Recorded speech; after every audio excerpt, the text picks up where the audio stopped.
Okay, so good morning, good afternoon, good evening, everyone. My name is Phil Spicer.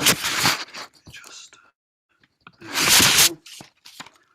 and I'm a board member at IACATE and the events chair. On behalf of IACATE, the International Association for Creative Arts in Education and Therapy, I'd like to welcome you to our global webinar, Dance Movement Therapists as Change Agents in a World of Fractured Systems and Widespread Trauma. And our special book launch that all our presenters have contributed to, Dance Movement Therapy for Survivors of Trauma, Theoretical, Clinical, and Cultural Perspectives. We'll be hearing quite a lot about these themes. We'll be hearing more about the book launch and the book and the work that was put into this. Quite an amazing feat, over 40 contributors. Today's event is closely aligned with our mission at IACATE to support the growth of our creative arts field in education, therapy, community settings, and health, and creating dialogue across the globe, east, west, north, south, all shores, all regions. Today's event is also closely aligned with so much relevance regarding the hardships, pain, and suffering that is happening around our globe today with the trauma of war, and in particular recognition to today, the Memorial Day in the United States for 9/11.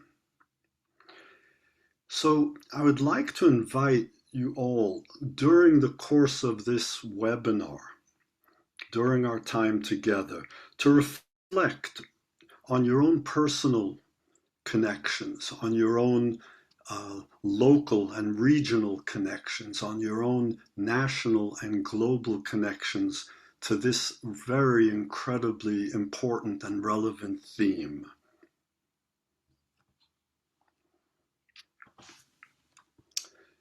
And now we will move further and into our webinar. I'd like to present the two editors and hosts for today's presentation, and they will move us through the webinar and also present all 5 of the contributors to the book. Dr. Rebecca Barnstable has a long career working as a dance therapist with trauma. She's a postdoctoral fellow at York University, engaged in research on the neurobiological effects of dance in health and disease. And as we know, the neurological and biological effects of dance directly related to trauma and trauma research. A graduate of the National Center for Dance Therapy at Le Grand Ballet Canadiens in Montreal, and she provides dance therapy-based programs in community health. Our second facilitator today, Anne Margarete Melsom, originally from Norway, today living in the Philadelphia region, is a dance movement therapy educator with long teaching experience at Drexel University's Creative Arts Therapies Master's Program in Philadelphia. As adjunct professor in the Dance Movement Therapy and Counseling Program and Creative Arts Therapy and Counseling Program, she has provided leadership and clinical supervision across 2 decades to students of dance movement therapy, art therapy, music therapy, and counseling. Her professional dance training was with Alvin Ailey American Dance Theater and other companies. And on a more personal note, Anne Margarete's lived experience as a cancer survivor using dance and movement for restoration, healing, and well-being continues to inspire her life, her work, and her journey of healing. Both Rebecca and Anne Margareta have a long history of working with trauma. Together, they are the 2022 recipients of the ADTA, American Dance Therapy Association's Outstanding Achievement Award for their contributions in to the field of dance movement therapy. They brought together 40 esteemed colleagues through their new book, Dance Movement Therapy for Trauma Survivors, Theoretical, Clinical, and Cultural Perspectives.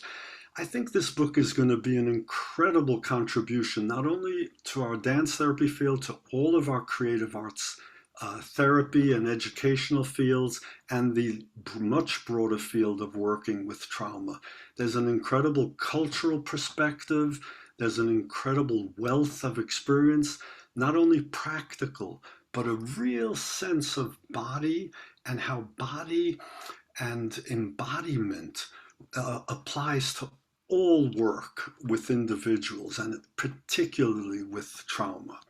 So, my friends, today we'll be hearing from 5 of the contributors, and without, yes, Sorry, I'm so sorry to interrupt you, Philip, but actually, Rebecca. there are two of us Rebeccas, and you introduced me as one of the co-editors, but it's actually Rebecca Dietrich Hartwell.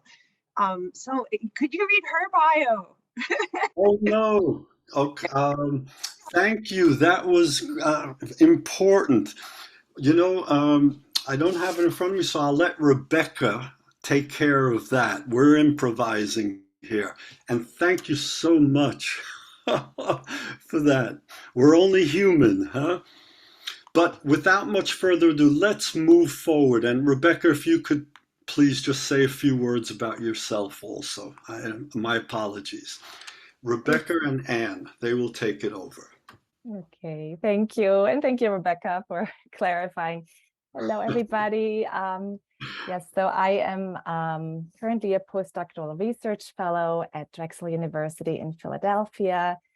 I have been working with trauma survivors for a long, long time. And my particular, I guess, heart goes out to the refugee population. And so I was actually able to write my dissertation on this population. And so this topic has been really near and dear to my heart for a long time. So I was very, very honored to be asked to write a book or co-edit a book. And I chose to co-edit a book on this topic. And so this is sort of the result that we are today presenting to you. So I am so grateful for this opportunity of this global webinar. I'm going to share my screen here for a moment. My co-editor, colleague, and friend in Margaret Melsom and I would like to take a moment to thank Dr. Philip Spicer and Aya Kate for making this webinar possible. Today, we are delighted to witness 5 exceptional international dance movement therapists from 5 different countries and 4 continents who contributed to our recently published book.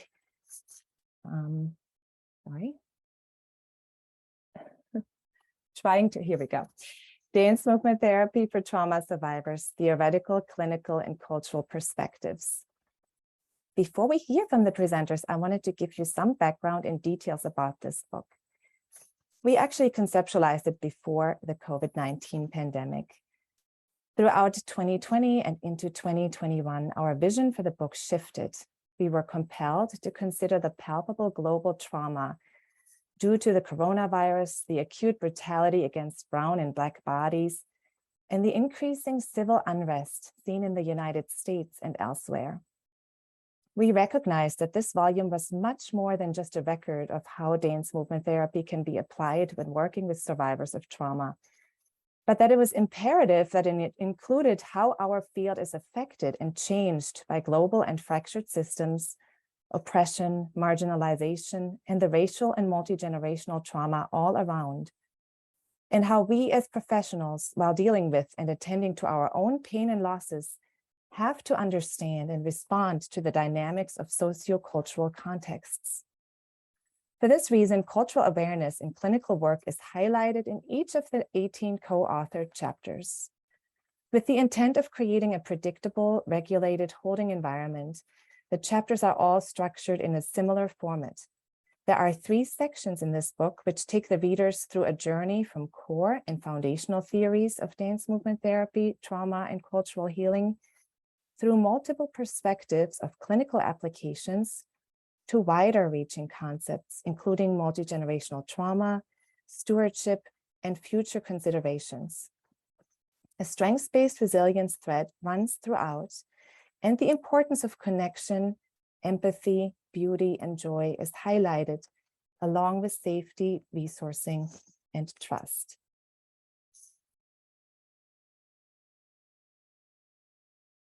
Thank you, Rebecca.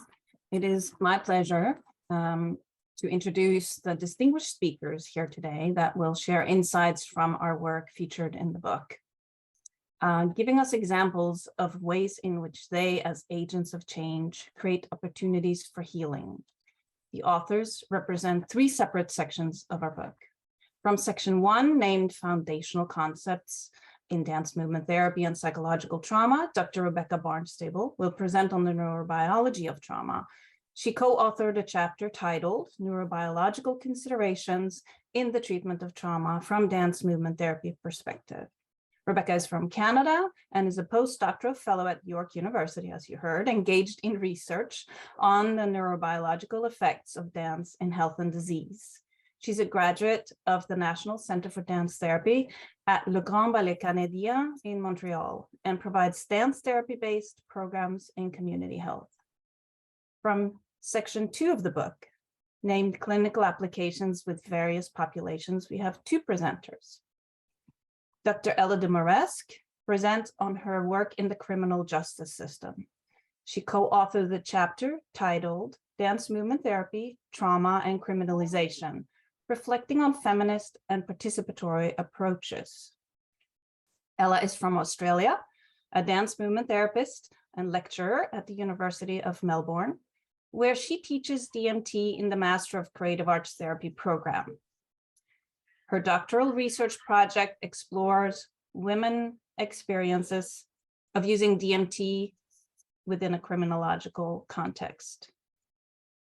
Ilka Konopach presents on research using dance movement therapy with refugees during the COVID-19 pandemic. She co-authored the chapter titled Refugees Dealing with Complex Trauma, Dance Movement Therapy for Survivors of the Genocide of the Yazidi. Ilka is from Germany and is a licensed psychologist, dance therapist, and authentic movement body-mind practitioner. Her research interests are somatization, culturally sensitive DMT, and work with severely traumatized populations. From section 3 of the book, entitled Widening the Scope of Dance Movement Therapy, we have 2 presenters. Dr. Galit Zana-Sternfeld speaks to us about the complexities of multi-generational trauma, specifically about Holocaust survivors and descendants. She co-authored the chapter titled Multi-Generational Cultural Trauma Considerations in Dance Movement Therapy.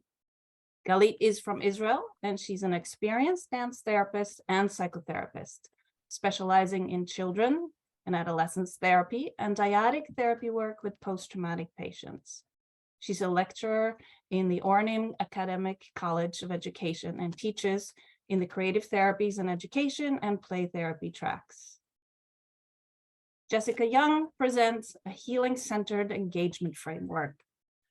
She co-authored the chapter titled Trauma-Informed Dance Movement Therapy, Implications for Healing-Centered Education, Practice, and Research.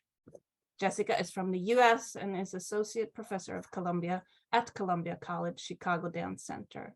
She's a recipient of the 2020 American Dance Therapy Association Excellence in Education Award and President's Award, recognizing her leadership and in comprehensively revising the standards for education and clinical training. Jessica regularly presents and publishes on DMT and practices at New Prairie Counseling Center. It is our hope that you, the audience, find inspiration in shared community here today, holding spaces for learning and growth, lessening fissures and fractures, inspiring personal and professional possibilities for collective healing. I now turn it back to Rebecca, who will describe the flow of today's book launch webinar. So yeah, a few last words about the flow of this webinar. We have 5 short presentations. Due to time limitations, we will not have an opportunity for questions and answers, but all the presenters have agreed to share their email addresses. So if you have any specific questions, you are welcome to write to them. For your convenience, the email addresses are presented in each of their first slides. We do want to give you an opportunity for spontaneous reactions though, so you are invited to write your responses in the chat during each of the presentations. This can include how you were moved in a particular way or what came up for you.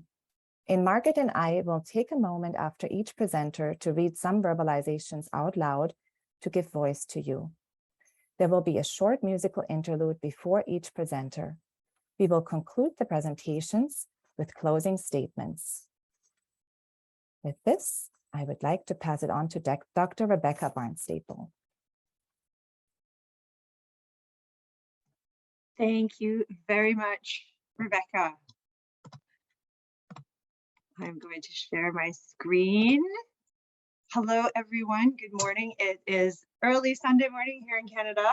I'm going to start my timer too to make sure that I do not take more time than I have. Welcome, everyone, and I'm honored to be part of this. It was a really special project to create this book. Thank you to Rebecca and Margaret for inviting me to do so. So this chapter that I contributed to was actually co-authored with Rebecca Hartwell, who you just heard, Dietrich Hartwell. So if you have questions, please feel free to refer them to either one of us. So as you've heard in my introduction, I do research on the impacts of experiences, let's say, on the brain and the nervous system. I only have 10 minutes, so I'm not going to go really deep into details, but there are a couple of things that I would like to point out. The main idea that I would really like to talk about today is the idea of plasticity. How is my thing moving forward here? Sorry. Voila, plasticity. So plasticity refers to the way that we can transform our biology, or that our biology is transformed by the experiences that we have. And plasticity can be either adaptive or maladaptive. And I think it's a really important term when we're thinking about both trauma and dance movement therapy, because trauma can cause plasticity in the way that we respond to the environment, in the way that we respond to stimuli. So there are actual changes that occur in our biology, so in our brain and in our nervous system, that changes the way that we respond to things around us.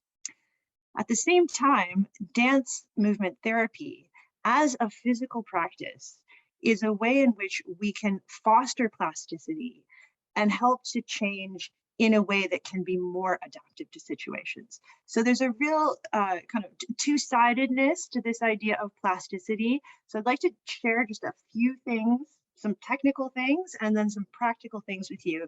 But this is the idea that I wanted to orient us around today. So trauma, as many of you may know, has long-lasting effects on the brain. And in our chapter, we explore there are different types of trauma. There's acute trauma, there's trauma that happens over time, there's trauma that's associated with early life experiences. And depending on the type of trauma and also the way that each person responds, we're going to see different types of changes. However, there's a general consensus from across many neuroimaging studies that there are some specific areas that are more often affected by trauma that we can see across people in different circumstances. I'm not going to talk about all of them, but two that I think are really important. One you've probably heard of or read about before is the amygdala, which is involved in the stress response. And the other one that I think is spoken of less frequently, but is coming up more and more in recent research, is the hippocampus. So the hippocampus is a deep part of the brain that is involved in memory and spatial orientation and navigation. I think that it's a really crucial structure for us to think about because we're movement professionals and we're working in the field of movement. And other research from dance studies more broadly has shown that neurogenesis in the hippocampus, so you only have two areas of your brain where new neurons are created throughout your life. One is in your nose, in your olfactory bulb, and the other one is in the hippocampus. And dance has been shown to foster neurogenesis, which is associated with plasticity. So some of the things that we do coming from a dance perspective may really be directly contributing to the ability for someone to have more of an adaptive plastic response. There are two ways we can think about things happening in the brain. So the brain is connected. This is like looking at connections in the brain through fMRI. We can think about chemical or electrical signaling.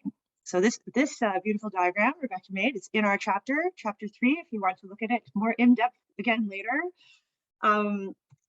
But there are several things that we know happen in terms of chemical changes in the brain as a result of trauma.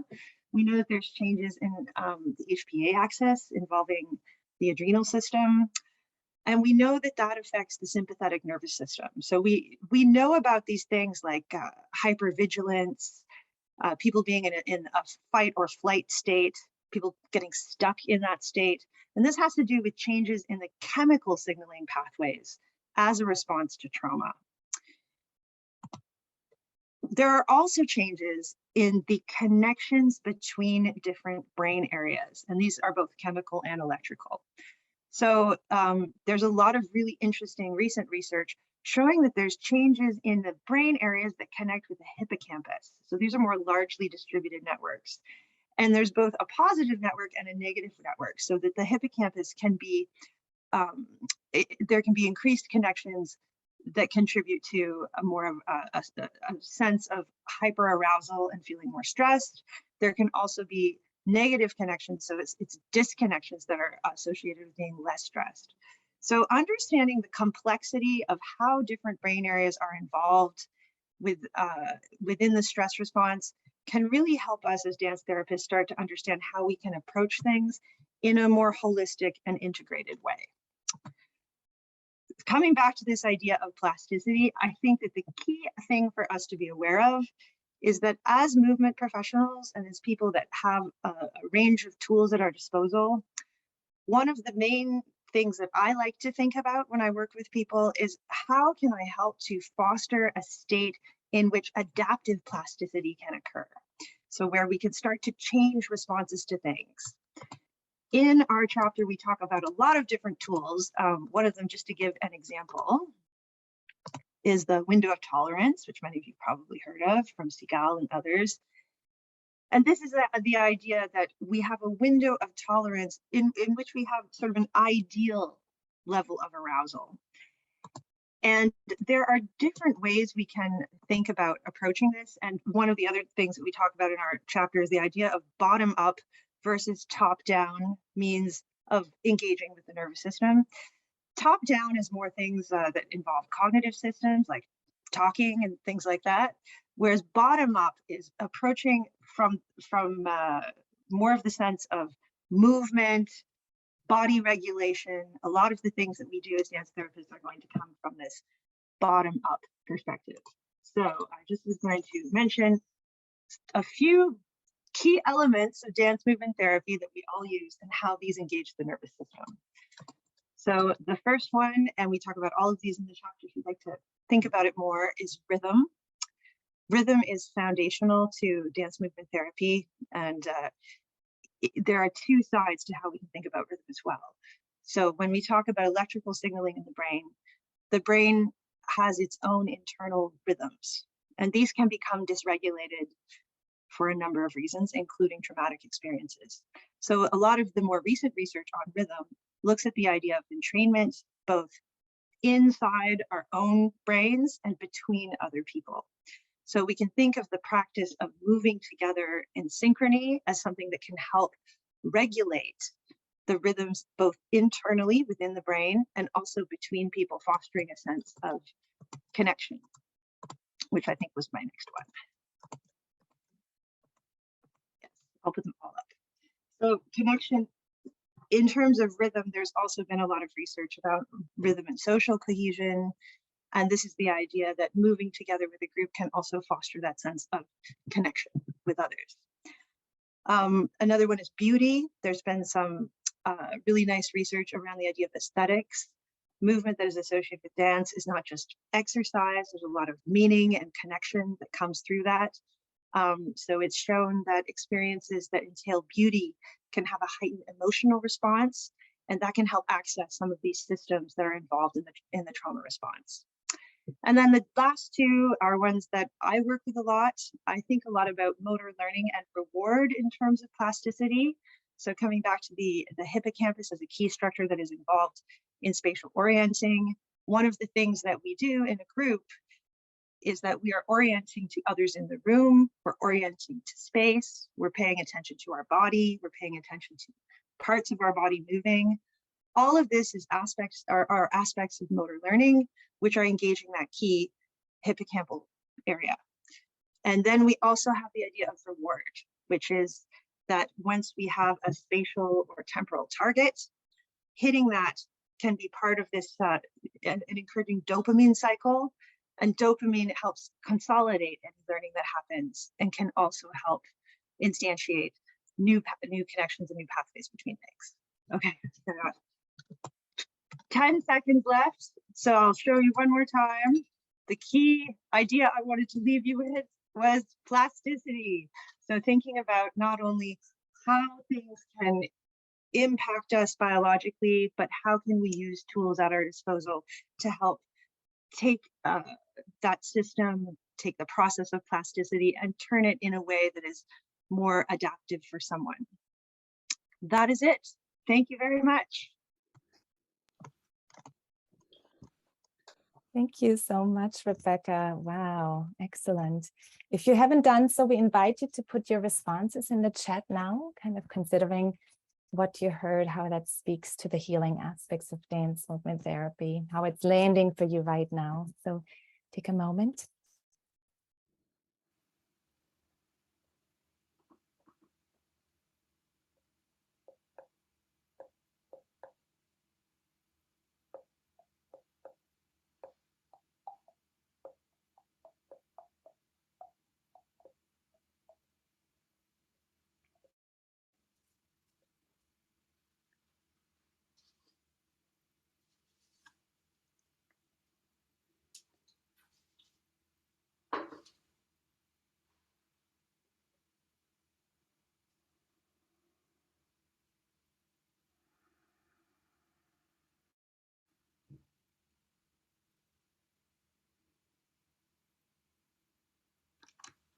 Thank you for this excellent, clear presentation.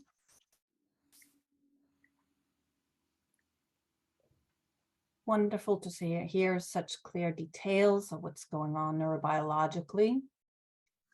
Super helpful and inspiring to give words to what I see happening, but don't always know why. Much appreciation. I enjoyed learning more about the impact of dance movement therapy on the brain and trauma. It was very accessible. Be curious to read about how activities of the hippocampus and amygdala were measured.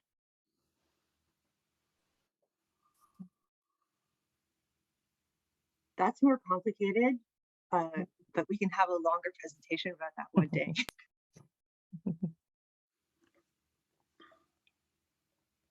Zooming into the rhythm was inspiring.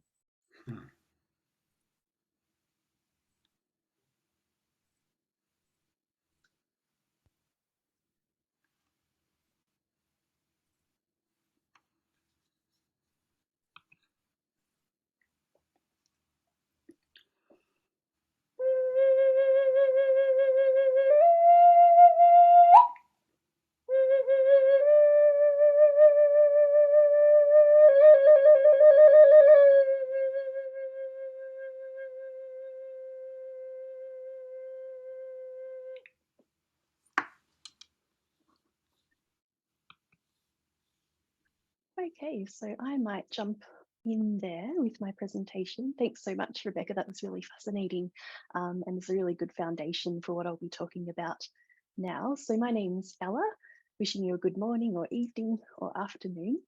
I had the pleasure of co-authoring a chapter with my North American colleague, Rosie Paloka, and we explored our work, Rosie inside a prison, myself inside a community context, doing my PhD research with two women who were navigating the criminal justice system here in Australia.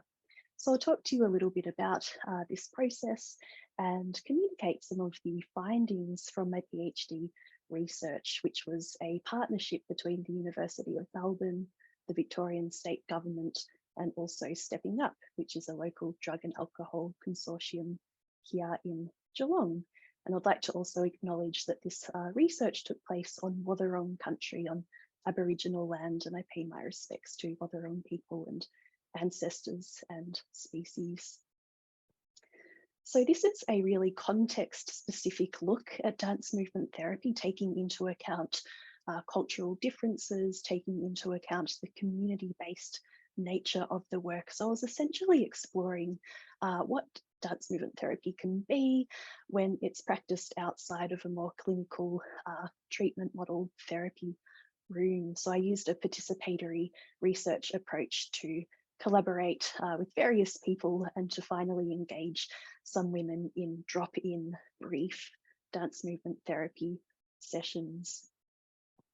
So I'll share a little bit about what I learnt as I danced and as I dialogued with two women who I'll call today Min and Kaz. Min and Kaz were two local women who had experienced time in prison and they were currently serving time on community correctional orders. So it's relevant, I think, to take a trauma lens when we're looking at doing DMT in prisons, whether that's in a prison or in another, I guess, context, such as the Community Drug and Alcohol Centre, which engaged women who were exiting prison. A lot of women who I met over the course of my research and also in the work that I do now in a forensic facility have lived experiences of trauma, and this, you know, is there's lots of different ways, I suppose, in which trauma shows up.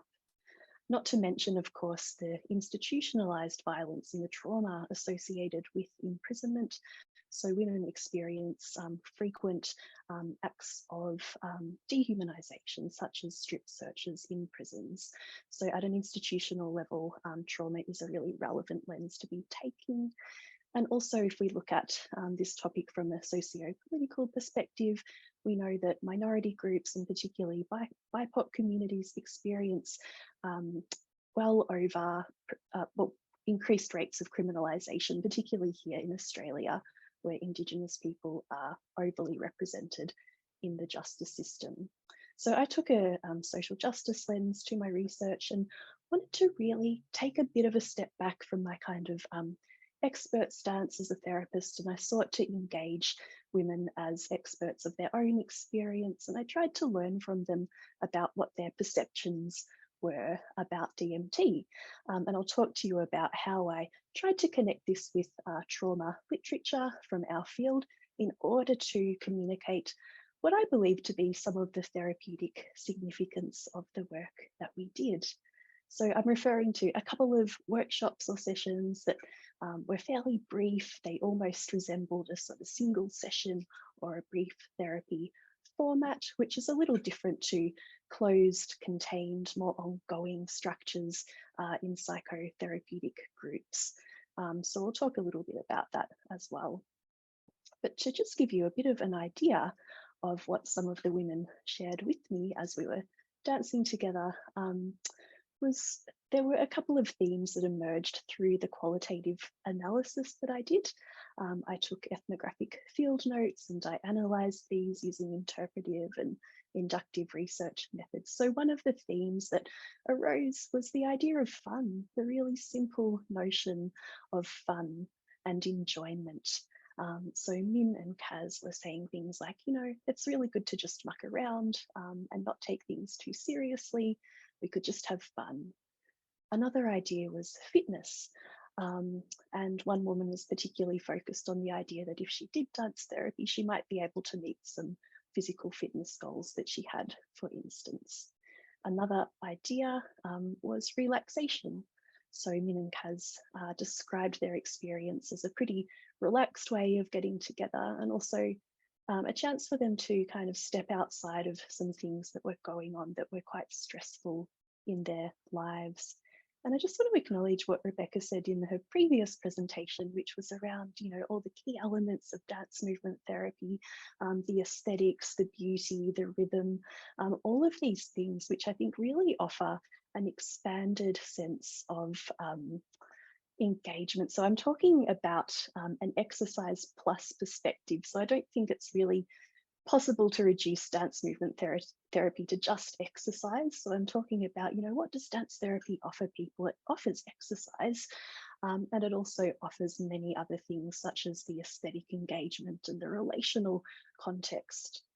But just drawing on what Min and Kaz were describing to me, these notions of fun, this concept of fitness, this concept of relaxation, I wanted to take these really simple ideas, if you like, and use them to build or develop theory in my PhD. So I started exploring the theoretical relevance of exercise, as well as fun and enjoyment and relaxation, and tried to locate this within existing literature in dance movement therapy. So an earlier reference model published by Dr. Dietrich Hartwell back in 2016 spoke about a three-stage approach to trauma care. So firstly, looking to establish safety, and then also looking to help people regulate hyperarousal, as well as attending to introspection. So if we take a look at these themes arising through the work I did with women, so these really kind of basic or simple notions of fun, fitness, and relaxation kind of spoke to me from a trauma perspective. So I didn't want to overly psychologize or apply a psychotherapeutic framework onto the findings, as I wasn't really doing psychotherapy in practice. As I said, it was a community context. It was fairly open and porous, different relationships, different boundaries, a different kind of therapeutic alliance, if you like, to more dynamic work. But the idea of fun for me points to things such as freedom, expression, social engagement, and feeling safe enough to just have a go and engage. And engaging women in the justice system is, there's a lot of barriers in terms of engagement and participation. So this idea of fun to me speaks to the notion of safety in trauma work, a safe enough environment to just give it a go. And the idea of fitness, I mean, it's not really spoken about a lot in dance movement therapy, perhaps because of the more psychotherapeutic orientation to practice that many of us have. However, when I took a step back from my kind of more expert stance and thought about this in a different light, I started to think about the connections between fitness and nervous system regulation. So physical fitness or exercise in dance therapy can help us to upregulate the body system through the physicality of dance. So this upward energy, the mobilization of energy without a fear response, I believe is what exercise and the physicality of dance can offer, particularly in a study such as this, or a session such as this, which is brief with no kind of promise of ongoing work. So we really kind of leveraged the physicality of dance in our time together. So through this combination of fun and fitness, I believe the women were communicating to me in a way that they were experiencing possibly an enlivened or an upregulated state, but without the hypervigilance or hyperarousal or shame or fear that may be associated with trauma. But importantly, the idea of relaxation was another key factor, another key theme that emerged in our sessions. So relaxation might be associated with muscular release after moving and dancing together. But we also know in dance movement therapy and associated somatic psychotherapies that attending to interoception, the ability to notice what's going on in our bodies, and being able to witness and metabolize some of our inner sensations is part of trauma work. So things such as guided meditation and relaxation offered small opportunities for interoception and also allowed women to develop some take-home tools that they could use after their sessions. I'm not too sure how I'm going for time, so I'm going to slowly come around to wrapping up here. So what I guess developed through my research and through listening to women and hearing their kind of brief reflections and feedback about dance therapy was an understanding of the therapeutic significance of even the shortest encounters. So even in brief therapy, we can have fun. We can really leverage the physicality of dance, and we can offer tools and opportunities for relaxation. And it seems rather simple, but when we connect it to a lot of that really rich and complex neurobiological trauma theory that Rebecca was presenting in the previous presentation, we can really get a sense of how this can be a very helpful modality, and it offers an alternative to more institutionalized forms of therapy, which are certainly there's a plethora of ways in which women in the justice system interface with a lot of clinical and rather institutionalized forms of therapy. So it offers something different. I am going to wrap up now, but just to say that myself and Rosie have shared a couple of reflections and suggestions in our chapter, particularly around experimenting with alternate frameworks and approaches to DMT, especially when this takes place outside of a more clinical setting. So apologies if I'm going a little bit over time, but many thanks for your attention. It's great to be here and talk with you all.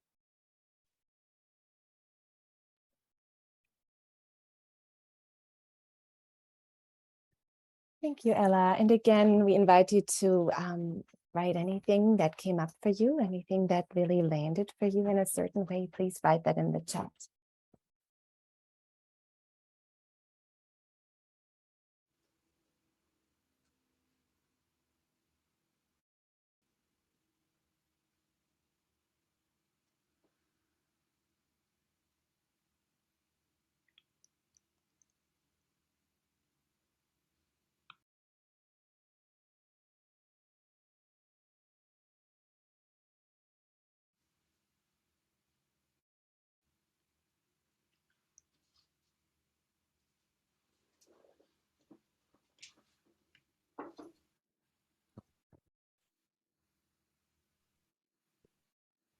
Someone wrote, I really appreciate the attention to the physical dimensions of DMT in community settings.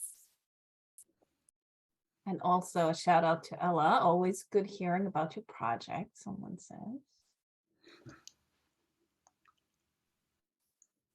I love that the participants were framed as experts and that you were listening to women. So needed. Fantastic.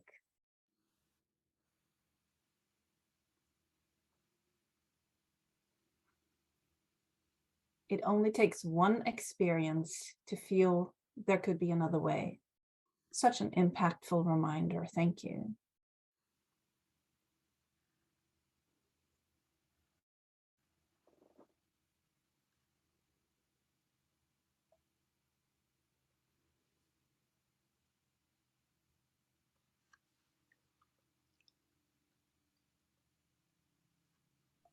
Thank you for the reminder of the value of fun.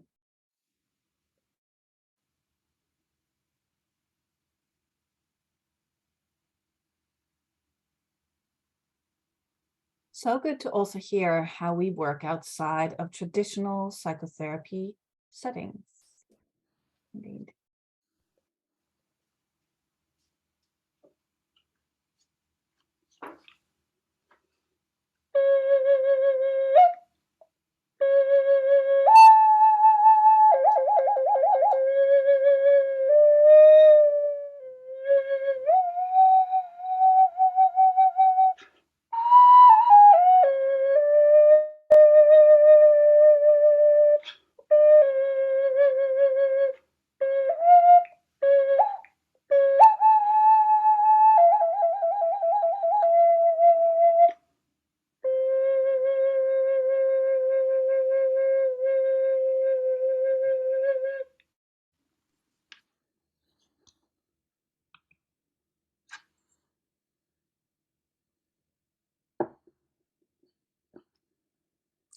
Hi, this is Ilka. Can you see me? Because I'm seeing something else. Okay, great.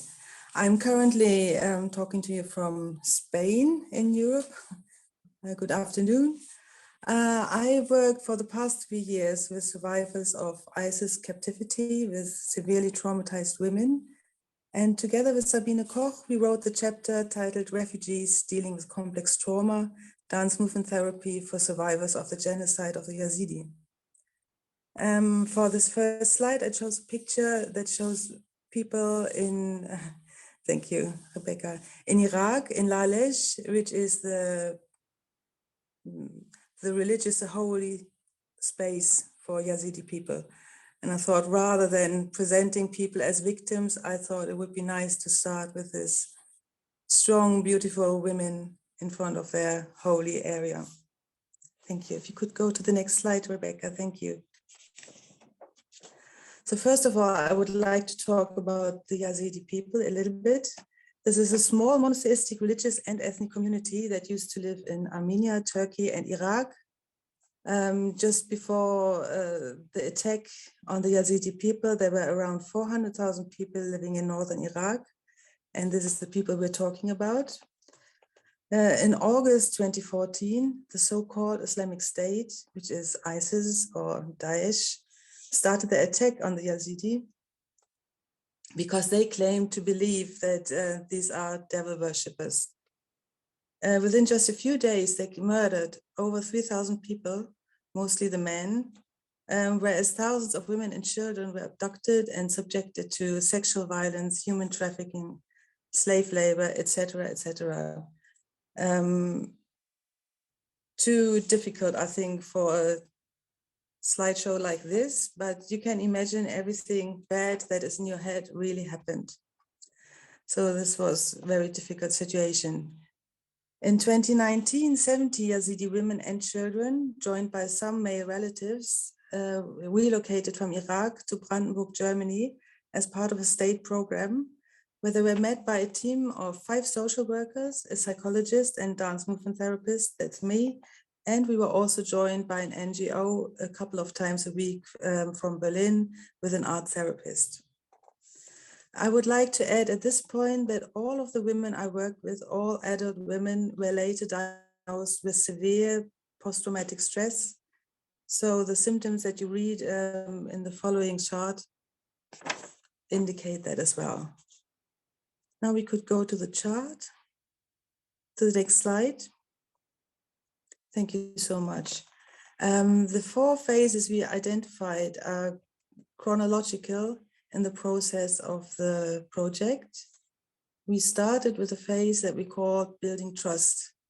And that is, I think, what Ella referred to in the lastly as a safe space.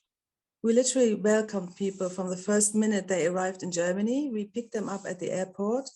I was there in my role as a psychologist, mostly in the beginning. I did a screening as well for trauma, for whatever needs, clinical needs they had.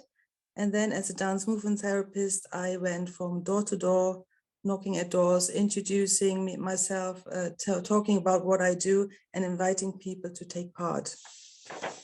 In these first weeks, the main symptoms we worked with were hyperarousal, sleeping problems, and pain. We had to navigate all dance movement therapy possibilities, and I had to adapt my ideas, what would help this community and understand what actually was needed in the group. And that was a little frustrating in the beginning to actually accept that, for example, dance was not the the means that people wanted. We started to dance, and this is also so interesting for me from the last, from what Ella said, that fun was in the beginning not a possible means to an end, because people told me they cannot dance because it would be disrespectful to the people they lost. So this was a very unusual situation for me. I never experienced that, and that was what we were working with. So we found the common ground in grounding and relaxation exercises that we did every week. Also with a slight irritation on my part, because I had a feeling I don't do enough, but the group was busy and people were coming and they were taking something away from it, I think. In the second phase that we called developing themes, we were able to do a small closed group and introduce some other techniques, especially the exploration of movement qualities, strong and soft, all kinds of dualities, opening up, closing. And this went really well, and women were comfortable to share experiences, to share memories, even traumatic memories with the others. And we found some kind of movement language for ourselves. So there was a lot more verbal exchange about movement in this setting. And then, as we all experienced, the next phase started very abruptly. That was re-traumatization. And unfortunately, this was going together with some other things happening for the Yazidi community. At this time, in maybe February, a mass grave was found in Iraq. And there were a lot of people identified in this grave that were relatives of people that we're working with. So they had to go to a funeral, a huge funeral in Iraq. And while they were there, the pandemic started and people were not able to come back. I say this because it illustrates in my eyes how everything that happens around for a displaced person is also affecting their ability to heal or to feel safe. So this was on so many levels unsafe. They had to go back to Iraq because they wanted to attend a funeral. They couldn't come back to Germany that they migrated to. They had to isolate in Iraq. They had to isolate again when they came to Germany. So that was really difficult. And it was a huge increase of depression and anxiety, obviously. And very little resources for us to support them. Because in the beginning, we couldn't even work with the translator being present. We had to use phone and internet, which was not very comfortable for this population. But when we could start again a little bit, we focused on individual sessions instead of group sessions. We were doing a lot of self-calming methods, breathing exercises, and we stuck with the grounding and relaxation. And also I started doing increasingly more verbal counseling because there was a lot of need for information about the pandemic and advice from a German person, just simply like that. Yeah, we gradually then went into stabilization. That was like a gradual adaptation to the new normal that the pandemic made us adapt to. We could have started the group again, but people didn't want to anymore. My clients preferred individual sessions.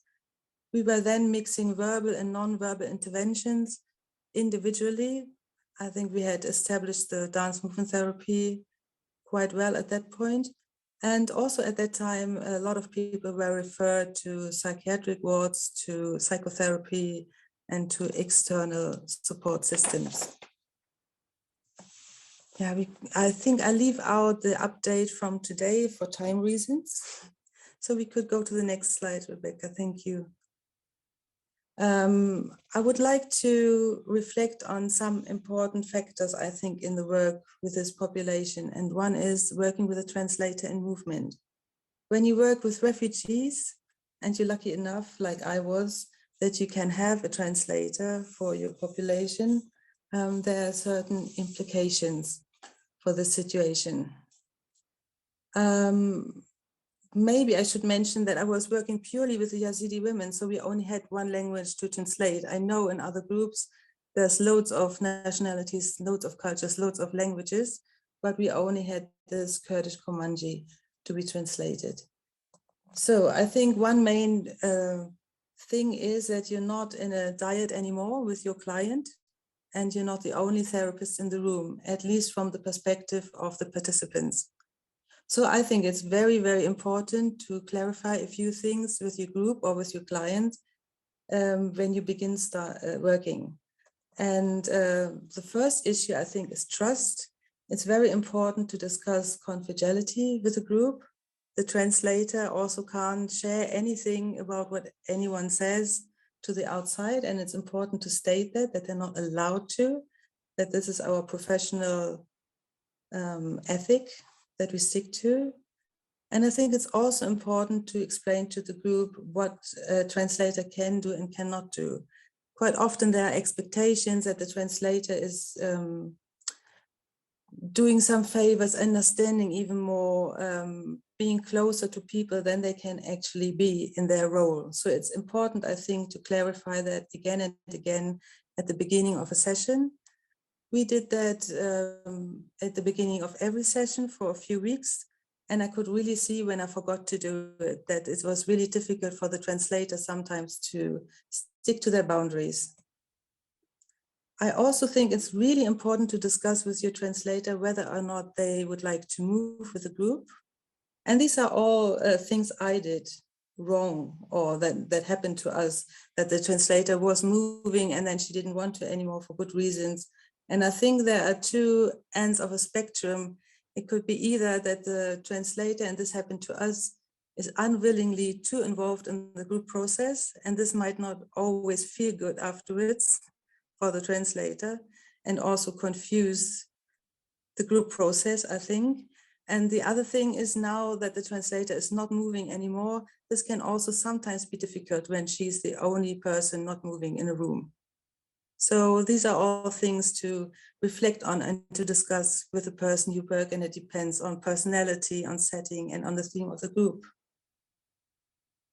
And lastly, I would like to mention that really, I think the translators need a lot of support, and maybe even outside of your room, maybe they need supervision, because it's a very difficult job they're doing, voicing directly and speaking out what people have gone through. So we could move on to the next slide. Thank you. So I want to keep that quite short, because I was referring to it when I was talking about the start of the pandemic. It's about inner and outer factors of healing. And this is, I think, true for many refugees in the world, that their ability to heal is very dependent on what is happening in the outer world. And in our case, this was the political situation in Iraq, the ongoing abduction of girls.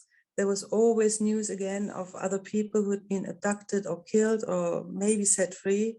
So this is an ongoing traumatization.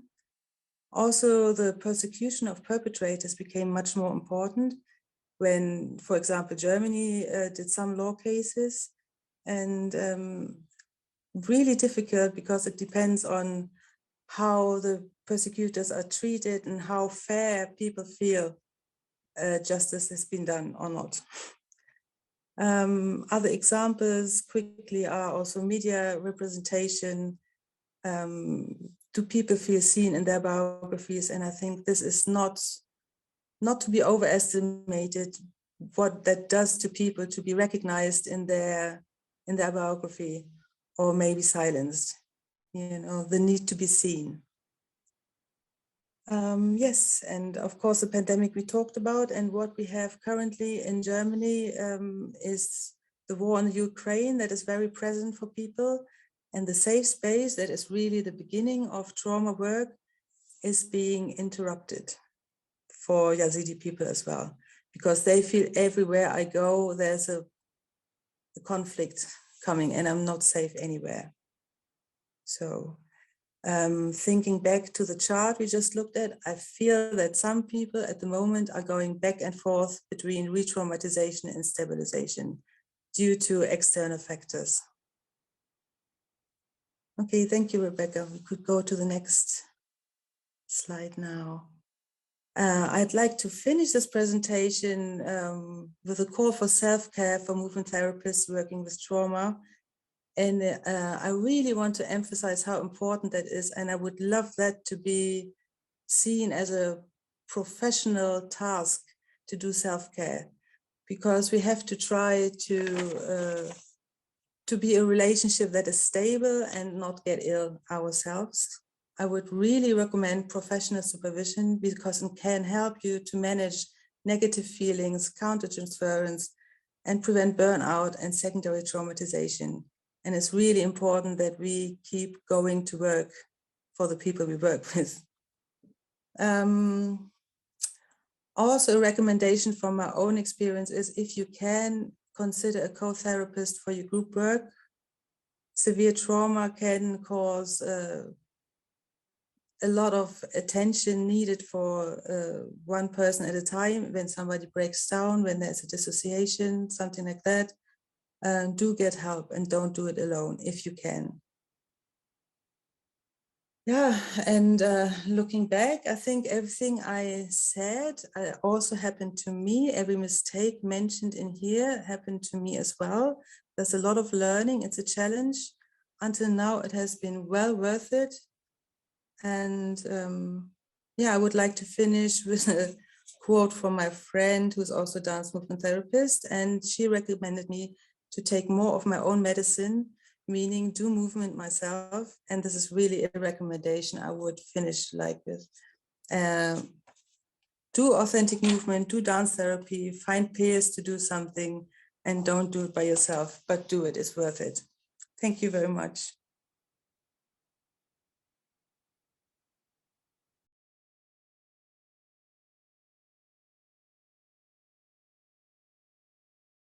Thank you, Ilka. Please put your responses in the chat.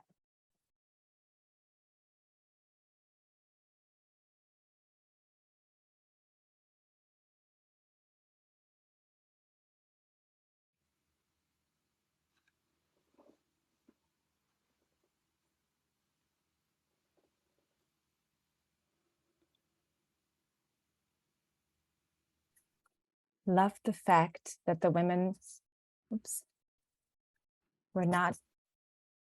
that the women were viewed as non-victims. The first picture was powerful.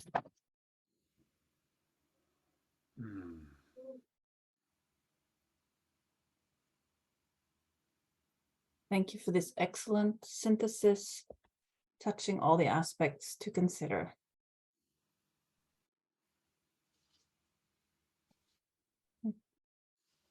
So glad you mentioned the importance of self-care.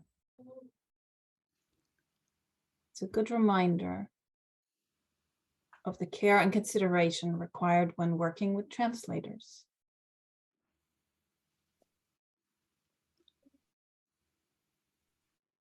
What fascinating and amazing work. I am so curious about the desire for individual over group work.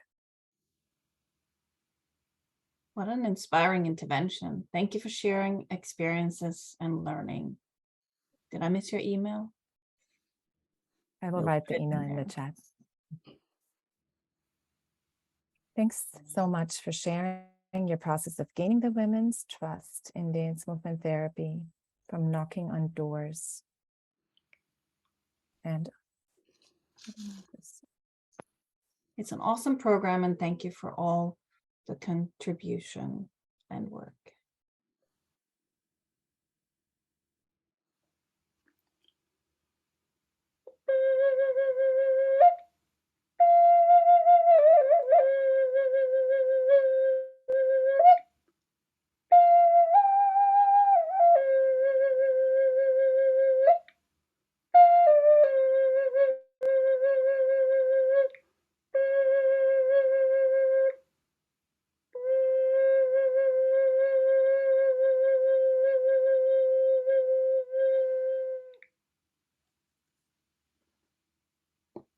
So hi everyone.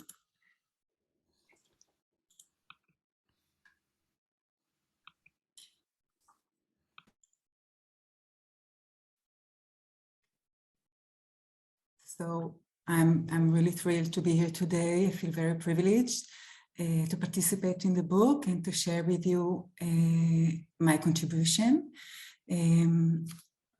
So I participate in the chapter of multi-generational transference, and I explored Holocaust survivors and their descendants and the body and movement perspective of this transference, and the practical implication, which is also an intervention model.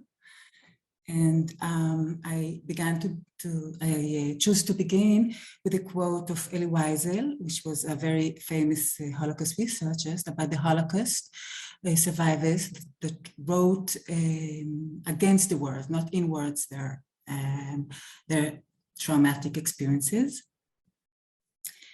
And first, to understand how nonverbal communication was transferred to from the survivors to the descendants, we need to know that I'm sorry, just a little difficult for me to see. Okay. So the Holocaust survivors' transmission to their children went through strong emotional paths. They were mainly nonverbal channels because they included very strong feelings of mourning and shame and guilt. And what it means that the feelings, these very strong feelings, had led to a high level of concealment and silence, so that the children of survivors often did not become acquainted with the parents' difficult stories. And I can share you my own personal family history as a child of Holocaust survivors. When I was born, my parents, they were not young, they were around 40s. So basically I knew most of the stories since I was a child. But my oldest brother, when he was born, they were just turned 20, and it was 6 or 7 years after the war, after the Holocaust. And he knew nothing about it until he was 30, when he sat in an airplane and family member was sitting next to him and gave him something to read. So it was the first time he realized that he was a son of Holocaust survivors, because it was very, very hard to share the stories. But while the verbal story was suffocated in silence, the story of the body had to be told. As we heard before, that traumatic memories they never fade away, they stay in the body, in the souls. It did not cease to live in the bodies and soul of the survivors. But since they weren't told to the children, so as a consequences, the descendants of Holocaust survivor needed special psychic resort, okay, and a nonverbal adjustment as they observe their parent traumatic stories being transferred nonverbally. So to understand how to work with these nonverbal transference, I first made a research. My first research was about Holocaust survivors, the way they tell the stories, the narration via verbal and non-verbal channels. And here are pictures. What I did, I interviewed Holocaust survivors and I videotaped the interviews. And here are pictures. They allowed me, of course, to show this to you today. And the first three pictures of the woman in the first slide, she, at this point of the interview, she was telling me about devastating information coming to her, and she didn't want to hear this information. In words, she said, "I did not want to hear it. I didn't want to know about it." And you can see that in the body, she first covers her ear, then she covers the eyes, and in the end, she makes shutdown of whole body postures because she wants to push away the devastating information. And the second woman in the lower slide, she was nearly 90 years old. And while she told me her story, the first 30 minutes, she was standing up. She said, "I will never be weak again. Whenever I tell my story, I stand up for my listeners to see a strong, powerful woman." This woman, for the 10, 15 years before I interviewed her, she came to school and tell her stories. So all of this picture was an illustrative movement of the emotion and the mental and emotional state. But after nearly 30 minutes, when she went inside the story and she shared with me the most difficult and painful memories, she had to sit down, and you can see she was touching her hand, her arm with her hand. It was a self-soothing, self-comforting movement. So in this first research, I found, and then I later, it was the basis for my PhD doctorate. So I found 3 main movement categories. It was illustrated movement of action and emotion, as the first pictures that I showed you. It was the rhythmic movements. We've heard about rhythm here earlier today. And it was mainly hand and head gestures and some foot gestures. And also the regulative movements that were aiming to self-regulate, self-soothe. And they were seen by repetition of movement, comforting, mainly self-touching movement, and cessation of movement. So after this knowledge, I could go back to my colleagues and teams in university, and we've built also an intervention model, similar and different for the one that we've seen before with Ilka and Sabine. And the first stage is a warm-up stage. It was meant to create a safe environment, safe atmosphere through moving body parts, entering the movement work, like we do most of it, I know how to do, dance therapist movement. The second stage was the one of relaxation. It meant to offer a place to relax and get comfort whenever emotional feeling or difficult memories comes during the session. And it was done through breathing, grounding, and body awareness, body ownership techniques. The third stage was the one of a search for inner and bodily emotional resources. It aimed to gain a sense of control, a sense of self-confidence and empowerment. And this is done through working with physical grounding, powerful emotion, movement, exploring different movements, possibility. And in this stage, using the illustrated movements, which are illustrative movements, were aiming towards communication, telling myself to help myself to tell a story, and also to tell others, the listening, the observer, the painful stories. And the fourth stage was one of attentive listening to the body, and it was actually attentive listening to the painful story. It aims to integrate body expression, sensation of arousals, and bodily resource. And it is, we do that by re-experience all the new movements in new space, in a safe new context, which allows also to bring the painful story with comfort and inner resources.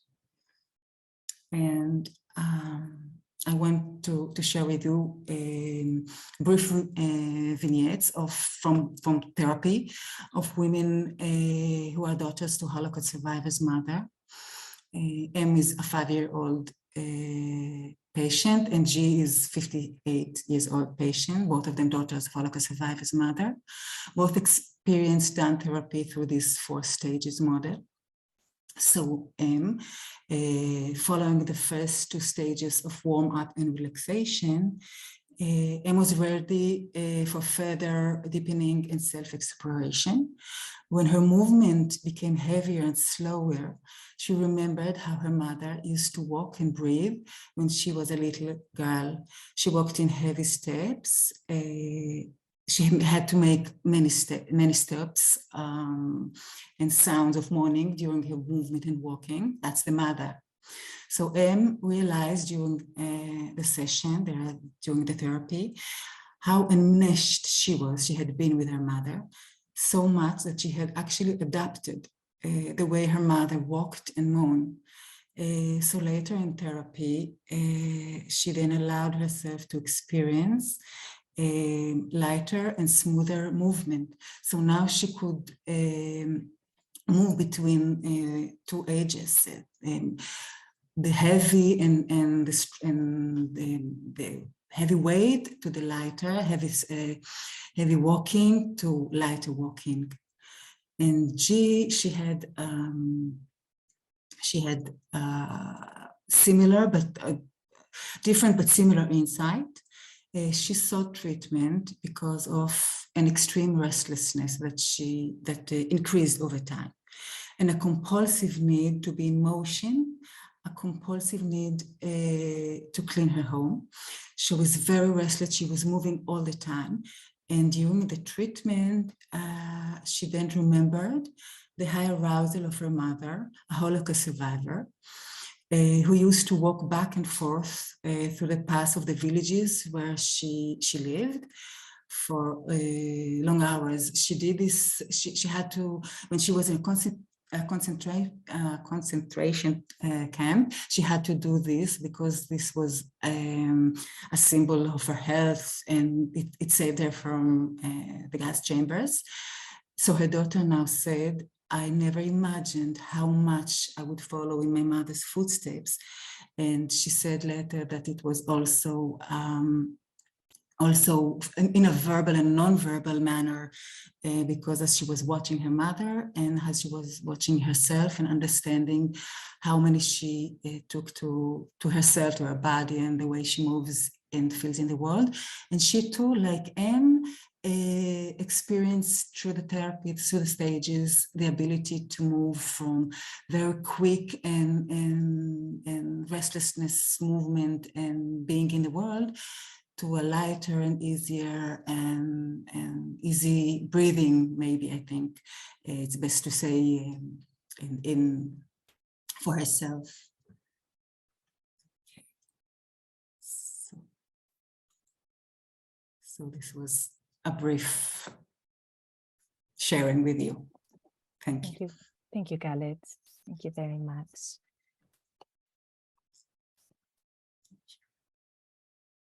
Thank you. We are running a little bit low on time, so you are welcome to put your responses while Philip plays the flute, and we will just read them just to honor the time for everyone.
Welcome. Thank you, Anne Margaret and Rebecca, for inviting me to present alongside our international colleagues, Rebecca, Ilka, Ella, and Galit. Heartfelt thanks to all of you gathered here from across the globe to share the many ways that we can advance a world defined by health, healing, peace, and justice. It's an honor to learn, grow, and be held in this creative community during these challenging times. I will share the framework of healing-centered engagement, or HCE, pose questions for your consideration, and offer examples of how I strive to live out this framework personally and professionally. I offer this work with deep gratitude and humility to Aisha Robinson and Robin Cruz, who co-authored the chapter with me. Sean Ginwright coined the term healing-centered engagement in 2018 and describes it as a holistic, culturally rooted, asset-based approach to collective healing and well-being for youth and their adult allies. Extending beyond trauma and trauma-informed care, this framework is sorry, I'm having trouble with my PowerPoint. One moment. Where's that cursor? There we go. Extending beyond trauma-informed care, this framework is political rather than clinical. It challenges us to cultivate a culture of hope, healing, and restoration that reaches beyond recognizing and treating the symptoms of trauma, and it supports transformative healing through identifying, understanding, and responding to the root causes of trauma within our environment. Such healing necessitates recentering culture and identity as foundational to our well-being. Harm is often first experienced when identities are devalued and oppressive policies, procedures, and systems are established to create barriers, divide people, and advance the well-being of some at the harm and expense of others. As such, it is critically imperative to increase one's sense of belonging and decrease shame of who we are and where we come from. HCE approaches this through culturally grounded identity restoration, turning to the power of culture and spirituality to consistently act from a place of love and humility. This was richly reflected in my formative clinical experiences, working with adults who are homeless and living with a severe and chronic mental illness in a psychosocial rehabilitation program. As a young, white, cisgender female, heterosexual, able-bodied, and English-only speaking, I found myself working with a diverse population of program participants, many of whom reflected identities different than my own. Speaking first to culturally grounded community identity restoration, I witnessed how this population was either invisible or feared, despised, and mistreated by society for a multitude of reasons that ranged from the color of their skin, to the nature of their illness, to their low socioeconomic status. Estranged from family and friends, many also did not see one another, even after attending the program daily over several years. In response, I helped to shape a culture where each person was seen and greeted by name with warmth, a smile, a verbal check-in, and sometimes touch upon entering the program. This dance of welcome was a change from simply opening the door upon which everyone piled into the space. As dance movement therapists, our honed skills in creating space and cultivating shared presence equip us with an ability to create an atmosphere of safety and trust where communities can be created, stories can be shared and restoried, and a sense of belonging can be experienced. Attuning to the movement of another, followed by responding to our somatic experience of the other with empathy and compassion, is what aids in the creation of such a space. This is not limited to the therapy room.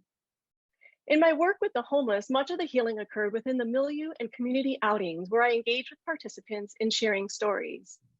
This took many different forms, such as participating in a childhood game with a client where we blew up paper lunch bags as if they were balloons and left them as surprises for staff to her sheer delight. In groups, we acknowledged those who weren't present by doing their quote signature movement and stating their name. In the DMT classroom, this looks like modeling the skills required of creating a therapeutic environment and therapeutic movement relationship to create a safe learning environment and brave space where risks can be taken. These examples illustrate a sense of belonging, pride in one's culture, relationship building, and a sense of meaning and purpose, connecting to one's spirituality. To advance HCE, we must continually work towards increasing awareness and understanding around our own implicit bias, so as not to perpetuate systems of power and oppression. In addition to my own work in this area, I teach all of my students how to identify their subjective reality through SMIFT, helping them to increase awareness of their sensations, movements, images, feelings, and thoughts. Students have well-being partners throughout the semester, and they check in with one another at least once per class using SMIFT as a framework. An example in curricular development is transforming courses such that they reflect diversity, equity, accessibility, inclusion, and justice in all aspects, with consideration for content, resources, instructional strategies and activities, assessment, and classroom dynamics. Another example is designing flipped courses where students learn content outside of the classroom and actively interact with the concepts inside the classroom. Such an approach supports co-learning through active engagement in discussion, discourse, and practice that is student-driven, dismantling the notion that the educator is the expert and elevating the lived experience of the student. This, as we've heard today, is reflective of the inactive, co-created, client-led work of dance movement therapists. As DMT educators, our creativity supports us in diversifying our pedagogical approach, adapting our teaching and practice methods, and engaging in emancipatory and transformative research. We are also uniquely situated to navigate classroom dynamics supported by our expertise in actualizing aesthetic mutuality, which equips us to facilitate the sharing of diverse perspectives and challenge biased views that arise in the classroom while honoring co-created classroom agreements. HCE supports storytelling beyond an individual's trauma history to include their multitude of experiences of the world through their cultural context, while highlighting their strengths and dreams. People have turned to dance since the beginning of time across cultures as a means of sharing their stories and healing. In the workshop I will be co-facilitating at the 2022 ADTA conference with Aisha Robinson and Robin Cruz, we will be offering an opportunity to create individual survival dances in the context of that pandemic, which will culminate in a collective dance of healing, reflecting our shared humanity. As dance movement therapists, how do we look for and invite opportunities to connect with others through movement and dance? And how does this connection support individual strengths, community assets, and collective healing? How do we intentionally bring our bodies and invite others to bring their bodies into relationship with one another, where a culture of community care is established, fostering an environment where everyone thrives rather than privileging one person's well-being at the expense of another's? In the psychosocial rehabilitation program, we created housewarming rituals when a member of our women's group found housing. And what unfolded among this core group of ladies is that they would spontaneously share that they loved each other as we dropped members off at the end of each week. They saw and heard each other, they took care of one another, they celebrated one another, they healed together. In the classroom, this is reflected in student feedback expressing gratitude for a class that prioritized their voices and individual experiences, cultivated collaborative learning, enhanced their self-care, and increased their awareness of and engagement with community care, inclusive of civic action. Community care is described by Valerio as promoting collective well-being by leveraging one's relative privilege while balancing one's needs. This is reflected through the pillar of civic action within HCE, which is aimed at eradicating the sources of harm and ensuring that our systems, organizations, institutions, policies, procedures, and practices are equitable, inclusive, and just. Returning to my earlier references with the homeless, leadership worked with state and national funders to advocate for reimbursement based on realistic goals for our clientele. For example, achieving abstinence from drug use was not necessarily, quote, meeting the clients where they were at. Instead, increasing attendance at the program and group participation through relationship building was more realistic for some. In my current work as an educator within the US system of higher education, there are ample opportunities to advance systemic change and transformative justice. Again, this requires us to increase awareness of how power and oppression are enacted within our systems of education and care, as well as advocate for and create healing change. For me, this looks like regularly participating in small faculty gatherings where we examine our implicit bias and what it means to become anti-racist white educators. It includes sharing my knowledge by offering faculty development trainings on HCE and trauma-informed pedagogy, advocating for comprehensive, integrated, and accessible wellness programming for students, faculty, staff, and administrators, and advocating for and creating a culture of community care within the college and its surroundings. At an organizational level, as former chair of the ADTA Education Committee, I led a comprehensive and systematic revision of the standards of education and clinical practice with a focus on multicultural competence, building upon the foundation that was established by our elders and serving as a stepping stone for further iterations with critical reflection on standards, practices, and decisions that have caused harm. This was a multi-step, highly collaborative, co-creative process, inclusive of multiple voices from across the organization. I offer these examples to share a snapshot of how the central tenets of HCE, culture, spirituality, civic action, and collective healing can be manifested.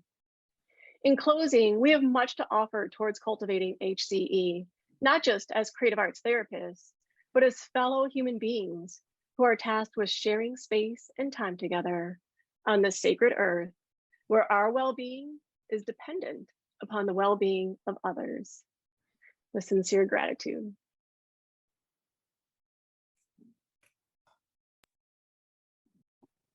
Thank you so much, Jessica. Philip, would you do us the honor of closing it with the flute and everyone just writing your responses in the chat?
Wonderful. We realize that it is already 9:33. We do have a few closing statements, so if you want to stay for that, you are welcome to. We understand this is, your day, so please feel free to do whatever is best for you. But we just want to extend an enormous thank you to the presenters. This was a truly wide range of moving presentations. I was struck by the collective effort and intention to be a positive presence and light for people in this world, particularly for those who have been oppressed and pushed aside. It seems that as dance movement therapists, we have an opportunity and obligation to give voice to people's life stories and connect with them through the body, a language that is universal. And that way, foster a sense of belonging, acceptance, healing, and hope. This is the powerful memory that I will take with me from this webinar. So thank you for all of you who were witnessing this today.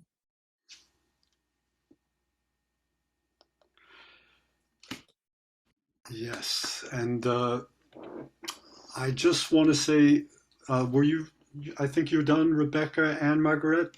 You're okay? I think Margaret was going to, I Will don't you know. going to say a word also? Sure, please.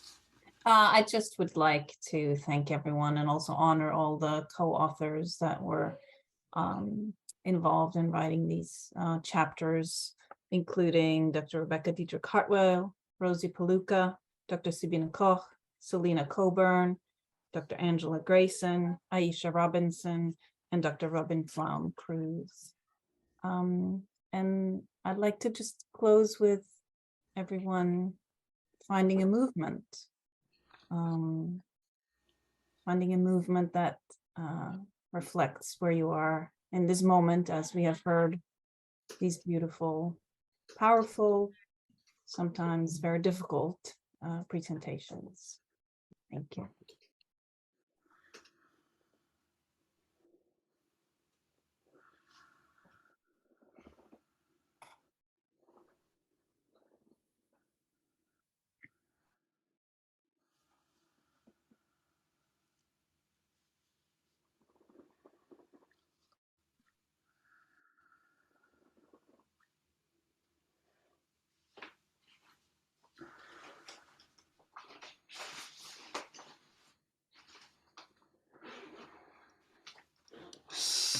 So just take in that final image, everyone. I want to again say thank you to our amazing presenters. And I think more than ever, I think you've given us an essence from of what the dance movement therapy field can contribute towards healing and trauma. So 40 presenters in your book, quite an amazing feat. Thank you everyone for coming in. We're going to end in 1 minute. I just want to remind our next webinar on Monday, we're changing days to Monday next week, will be quite an amazing follow-up. It's a workshop with Laurie Rappaport where she presents her work on based on Eugene Gendlin's work from focusing and the arts. And it's a marvelous tool for anyone working with individuals, particularly working with trauma. So once again, thanks for joining us. We'll see you again in the future. Thank you to all our presenters. Bye.